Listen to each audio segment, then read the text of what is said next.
Hello guys, morning to all of you. Myself AK Singh and you are watching Future Zone Classes. Future zone classes के इस platform पे जैसा कि आपको पता है अभी 11th 12th के फिजिक्स एंड मैथमेटिक्स चल रहे हैं, जिसमें आज हम लोग 12th फिजिक्स में एप्लीकेशन ऑफ बायोट-सेवर्ट लॉ का तीसरा application magnetic field intensity at the axis of circular current carrying coil. कल हम लोगों ने डिस्कस किया था किसी करंट कैरिंग वायर के सेंटर पे, अगर कोई सर्कुलर करंट कैरिंग वायर था उसके सेंटर पे, या फिर सर्कुलर सेगमेंट जिसने फाई एंगल बना रखा था उसके सेंटर पे, तो प्रीवियस क्लास का पूरा डिस्कशन था एट द सेंटर। आज हम लोगों को डिस्कस करना है एट द एक्सिस, उस कॉइल के एक्सिस के किसी पार्टिकुलर डिस्टेंस एक्स पे जाकर के अगर फील्ड निकालना हो तो फील्ड कितना होगा। जो भी नए नए बच्चे इस प्लेटफॉर्म से जुड़ रहे हैं सबों से रिक्वेस्ट है कि जो भी वीडियो आप देखो रेस्पेक्टिव प्लेलिस्ट से देखो। प्लेलिस्ट में सारे वीडियोज अरेंज वे में डाला गया है, वहाँ से आपको 1 बाय 1 सारे वीडियोज सीक्वेंस में मिलेंगे, तो वहीं से वॉच करें। तो चलिए स्टार्ट करते हैं आज का क्लास। टॉपिक है magnetic field intensity on the axis of circular current loop. जैसे आप फिगर देखो, इस शेप का एक करंट लूप है, ये इस करंट लूप का सेंटर है। अपने को इस बार सेंटर पे नहीं निकाल करके सेंटर से कुछ डिस्टेंस x, सेंटर से कुछ डिस्टेंस x पे जा करके वैल्यू को फाइंड आउट करने हैं। सेम काम हम लोगों ने याद कीजिए एक बार किया था इलेक्ट्रिक फील्ड इंटेंसिटी में, जब चार्ज रिंग के कारण एक्सिस पे किए थे। कुछ उसी टाइप काम फिर से यहाँ करने हैं, बट थोड़ा सा इसमें डिफरेंस है, गौर फरमाएंगे। अब इस पे हम यहाँ पर इस सेक्शन पे एक छोटा सा करंट एलिमेंट उठाते हैं dl, एक छोटा सा करंट एलिमेंट उठाते हैं dl, और इस पूरे सर्कुलर कॉइल का रेडियस r है, तो इस dl का पोजीशन वेक्टर यहाँ पर कुछ ऐसा बनेगा, कुछ ऐसा बनेगा। ये इसका एक्सियल डायरेक्शन है और ये इसका परपेंडिकुलर डायरेक्शन है। कोई डाउट नहीं। अब आप जानते हैं बायोट-सेवर्ट लॉ से, पहले इसमें कुछ एजम्पशंस कर लो, और मान लो इसमें कुछ करंट फ्लो हो रहा है I करंट फ्लो कर रहे हैं सर्कुलर कॉइल। यहाँ पर इसका सेंटर है, यहाँ पर एक छोटा सा करंट एलिमेंट हमने मान रखा है dl। उस dl करंट एलिमेंट के कारण यहाँ पर इंटेंसिटी निकालेंगे, उसको दो कंपोनेंट में तोड़ेंगे एंड देन इसको होल ओवर द रिंग के लिए इंटीग्रेट कर देंगे। सही, वही कुछ काम करेंगे। इसमें कुछ एजम्पशंस कर लीजिए। Let capital R be the radius of current loop,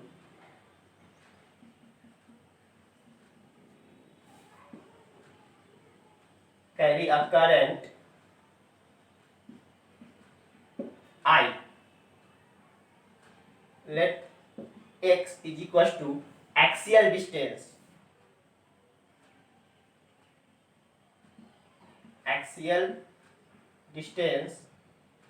from center where magnetic field intensity capital B is to be calculated. अब जरा गौर करेंगे, यहाँ पर एक छोटा सा जो मैग्नेटिक फील्ड बनेगा उसका डायरेक्शन क्या होगा। चार्ज में हम लोग चूंकि electric field intensity just radially outward हुआ करता था, तो इलेक्ट्रिक फील्ड इंटेंसिटी को हमने सीधा ऐसे दिखा दिया था। आपने प्रीवियस क्लास याद करो जब हम लोग इलेक्ट्रोस्टैटिक्स पढ़ रहे थे। लेकिन आपने देखा बायोट-सेवर्ट लॉ के वेक्टर फॉर्म में अगर नहीं लिखवाए होंगे तो यहाँ देखो, बायोट-सेवर्ट लॉ का वेक्टर फॉर्म ऐसे जनरल फॉर्म क्या लिखाते हैं, mu not by 4 pi ideal sine theta by r square. इसको अगर हम वेक्टोरियल फॉर्म में लिखे तो वेक्टर फॉर्म में लिखाता है mu naught by 4 pi i into dl cross r by r cube. क्योंकि dl क्रॉस r करेंगे तो dl r साइन थीटा हो जाएगा, एक r से एक r कट के r स्क्वायर बच जाएगा। मतलब dl क्रॉस r के डायरेक्शन में मैग्नेटिक फील्ड इंटेंसिटी का डायरेक्शन होता है। वेक्टर फॉर्म में यही वैल्यू होते हैं mu not by 4 pi I into dl cross r by are cube. अब इसी से हम डायरेक्शन जज करते हैं राइट हैंड थंब रूल से। Actually right hand thumb rule इसी को देख करके हमें लगाने होते हैं। अब जरा यहाँ डायरेक्शन जज करेंगे। रिंग कैसा है, जो आपको दिख रहा है रिंग ऐसे है, इस फेस में रिंग नहीं है, रिंग अपना ऐसे है, रिंग ऐसे है और पोजीशन वेक्टर ये रहा, पोजीशन वेक्टर ये है और रिंग जब ऐसे है तो करंट, चूंकि रिंग जब ऐसे बना रखे हो तो यहाँ पर करंट एलिमेंट के लिए लेंथ ऐसा होगा ये, तो इस डायरेक्शन में डीएल है और इस डायरेक्शन में आर है। तो जैसे ही आप राइट हैंड रूल से करोगे dl cross r, dl cross r just इस वाले प्लेन के परपेंडिकुलर भागेगा आपका। ये है मान लो कि ए वेक्टर, ये है बी वेक्टर, हमें दिस क्रॉस दिस निकालना है, तो कहां से कहां घूमेगा, इस वेक्टर से इस वेक्टर की तरफ ऐसे। और जानते हो कि दो वेक्टर का क्रॉस प्रोडक्ट हमेशा उसके प्लेन के परपेंडिकुलर होता है, मतलब डीएल वाला वेक्टर यहाँ पर है और आर वाला वेक्टर यहाँ पर है, जस्ट इस प्लेन के परपेंडिकुलर जाएगा अपना बीबी वेक्टर। मींस इसके परपेंडिकुलर होने का मतलब जस्ट इसके साथ राइट एंगल पर, इसके साथ जस्ट राइट एंगल पर, मतलब ये जो एंगल होगा ये एंगल वो कितना डिग्री होगा, 90 डिग्री। हमेशा डीबी का जो डायरेक्शन होगा इस वाले पर परपेंडिकुलर, चूंकि डीबी होता है डीएल क्रॉस आर के डायरेक्शन में, और जानते हो किसी भी वेक्टर का क्रॉस प्रोडक्ट हमेशा उस प्लेन के परपेंडिकुलर जाता है। तो इस प्लेन के कहां जाएगा, परपेंडिकुलर बाहर की तरफ। मींस डीबी का डायरेक्शन अपने को यहां मिलेगा। अगर हमने ये एंगल थीटा मान रखा, ये एंगल थीटा है और ये परपेंडिकुलर है, तो ये क्या होगा 90 माइनस थीटा, और ये 90 माइनस थीटा और ये वापस से 90, मतलब ये एंगल कितना होगा, ये एंगल भी थीटा होंगे। आप लगा लो ज्योमेट्री, यहाँ पर ये एंगल थीटा तो ये 90 माइनस थीटा, और जब ये 90 माइनस थीटा और इस पर ये परपेंडिकुलर है वापस से ये थीटा। मींस अगर ये थीटा है तो इसके ये कंपोनेंट कितने होंगे, dB cos theta, dB cos theta, और ये कंपोनेंट हो जाएगा dB sine theta, dB sine theta, ये कॉस और ये साइन। ये आर है और ये एक्स है, तो ये स्मॉल आर होगा जो कि वैल्यू होंगे over root are square plus x square के बराबर। क्लियर। अब यहां देखिए फ्रॉम फिगर डीबी, डीबी का वैल्यू आप क्या लिखोगे, mu not by 4 pi I by r sorry mu not by 4 pi I dl sine, यहाँ पे थीटा मत लिखो, अल्फा लिख दो, थीटा में कंफ्यूज कर जाओगे, alpha alpha sine alpha cos alpha. सही। यहाँ पर एक चीज देखो, हम कल ही डिस्कस किए थे कि करंट कैरिंग लूप में, क्योंकि करंट कैरिंग लूप आपका ऐसा है तो करंट एलिमेंट ऐसा बनेगा और पोजीशन वेक्टर ऐसा है, हमेशा 90 डिग्री का एंगल बनता है किसी भी करंट कैरिंग लूप में उसके पोजीशन वेक्टर का उसके सर्कमफेरेंस के किसी भी पॉइंट पर। क्योंकि आप सर्कमफेरेंस के किसी भी पॉइंट पर डीएल ले लो और कहीं से भी तुम यहाँ पर पोजीशन वेक्टर लो तो हमेशा वो 90 डिग्री का एंगल ही लेगा। यहाँ पर वैल्यू क्या आएगा, आइडियल साइन थीटा मतलब साइन 90 और by are square sine 91। Finally dB का वैल्यू निकल गया mu not by 4 pi I dl by are square. Clear. अब यहां देखो फिर से इस डीबी को हम दो कंपोनेंट में तोड़ते हैं, एक अलोंग द एक्सिस और एक perpendicular to the axis. Resolve this value मतलब what, dB into two perpendicular direction. पहला along the axis वाला वैल्यू कितना होगा, db cos db sin theta, db sin alpha, db sin alpha, और दूसरा perpendicular to the axis, perpendicular to the axis value हो जाएंगे dB cos alpha. But अब जैसे जैसे डीएल यहाँ है तो ऐसे और ऐसे टूटा, जैसे ही डीएल ऐसे आएंगे तो ऐसे और ऐसे टूटेंगे, तो due to symmetricity dB cos alpha क्या हो जाएगा, कैंसल आउट हो जाएंगे। यहाँ पर एक लाइन लिखोगे इसके नीचे,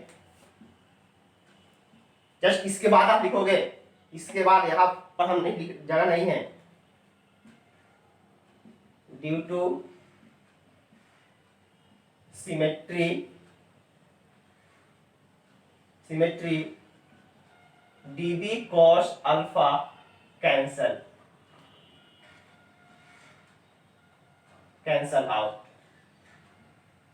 dB cos अल्फा क्या कर लेगा, सबके सब एक दूसरे के अपोजिट में जाएगा, कैंसल आउट कर लेगा। इसलिए along the axis dB का वैल्यू कितना था, dB cos alpha, along the axis b का वैल्यू कितना है, dB sin अल्फा। इसलिए total magnetic field along the axis equal to क्या हो जाएगा, integration of dB sin alpha. dB sin alpha का इंटीग्रेशन कहां से कहां, 0 से लेकर के 2 पाई r, इस dl को पूरा पूरी लेके घुमा देंगे 0 से लेकर के 2 पाई r तक।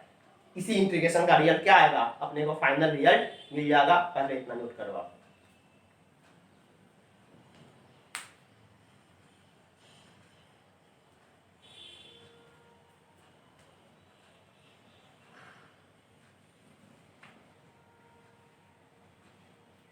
या इक्वेशन फर्स्ट तो हम मिटा दिया, आपके पास होगा। तो टोटल फील्ड यहां पर आ जाओ, बी अलोंग एक्स एक्सिस वो कितना बचेगा, इंटीग्रेशन ऑफ dB का वैल्यू आप यहां भी देखो लिखे थे, क्या लिखे थे, mu naught by 4 pi I dl by are square, I dl by small r square, small r ये था यहाँ पे, और इनटू में चल रहा है कौन चीज, साइन अल्फा। इन सारे चीज में साइन अल्फा जो भी एंगल बन रहा है ये कांस्टेंट एंगल है, आर कांस्टेंट है, करंट कांस्टेंट है, ये सारे कुछ कांस्टेंट है। वेरिएबल क्या है, केवल एक डीएल वेरिएबल है। तो B along X axis mu not by 4 pi constant है, आई कांस्टेंट है, आर स्क्वायर कांस्टेंट है, साइन अल्फा कांस्टेंट है। Integration of DL from 0 to 2 pi R, from 0 to 2 pi R, mu not by 4 pi I by are square. क्या sine alpha को लिख सकते हैं, इस एंगल के लिए अल्फा ये परपेंडिकुलर और ये हाइपोटेनस, साइन अल्फा को क्या हम लिख सकते हैं, capital R by small R, capital R by small R into DL का इंटीग्रेशन हो जाएगा एल 0 से लेके 2 pi R. Clear, mu not by 4 pi I into R divided by are cube into upper limit 2 pi R minus lower limit 0। Lower limit 0 है, कुछ value बचेगा नहीं, direct value कितना बचेंगे 2 पाई आर।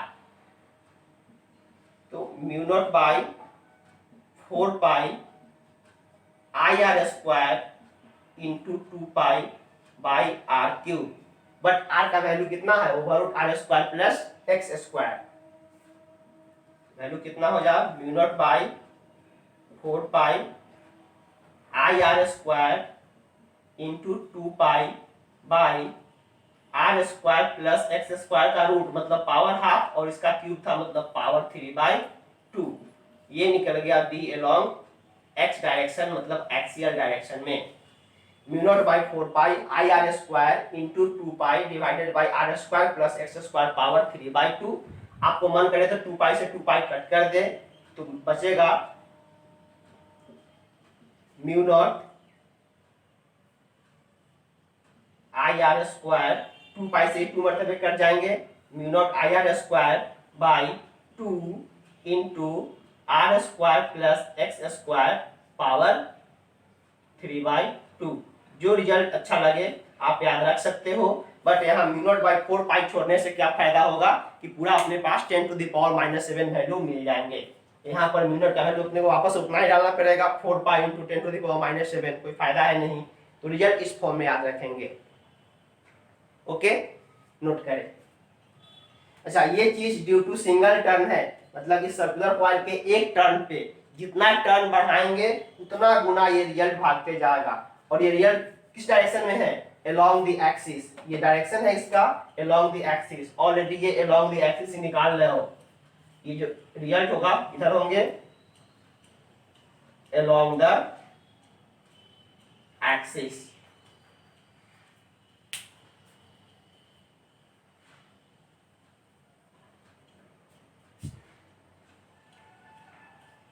चलिए, इसके बाद इधर एक चीज आगे करके लिख लीजिए। For n turns